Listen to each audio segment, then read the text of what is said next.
নতুন বিশ্ব ব্যবস্থায় মুসলিম দেশগুলোকেই নেতৃত্ব দিতে হবে বলে মন্তব্য করেছেন ইরানের প্রেসিডেন্ট মাসুদ পেজেশকিয়ান। তিনি বলেন, এক্ষেত্রে মুসলমানদের কোরআন ও রাসূল সাল্লাল্লাহু আলাইহি ওয়াসাল্লামের নির্দেশ অনুসরণ করতে হবে। আমরা এক জাতি, এক সৃষ্টিকর্তার সৃষ্টি।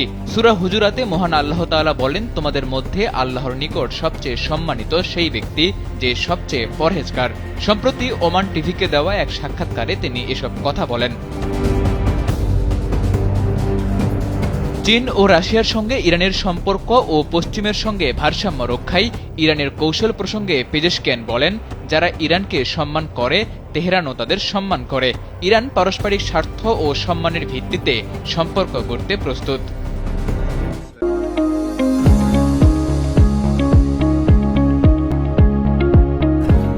উদীয়মান নতুন বৈশ্বিক ব্যবস্থায় ইরান কি ভূমিকা রাখতে চায়, এমন প্রশ্নে দেশটির প্রেসিডেন্ট বলেন, প্রতিবেশীদের সঙ্গে সুসম্পর্ক ও মুসলিম ঐক্য গড়তে পারলে মুসলমানরা নিজস্ব স্বাধীন ব্যবস্থায় প্রবেশ করতে পারবে। ইসলামী দেশগুলো বিপুল সম্পদ ও প্রতিভার অধিকারী, এজন্য খেলাটি অন্যদের কোর্টে না দিয়ে নিজেদেরই খেলা উচিত, নিজেরাই নেতৃত্বে আসা উচিত। এ সময় তিনি মুসলিম বিশ্বের যুব সমাজের উদ্দেশ্যে বলেন, আমি যুব সমাজকে বলি, জ্ঞান, দক্ষতা ও শিল্পে পারদর্শী হও। কোরআনের ভাষায়, তোমরা শ্রেষ্ঠ হবে যদি বিশ্বাস রাখো। মাসুদ পেজেশকিয়ান জানান, মুসলিম দেশগুলোকে আর অন্যদের নির্দেশনায় অপেক্ষা করা উচিত নয়, বরং তাদের নিজেদেরই আন্তর্জাতিক অঙ্গনে সক্রিয় ও প্রভাবশালী ভূমিকা পালন করা উচিত।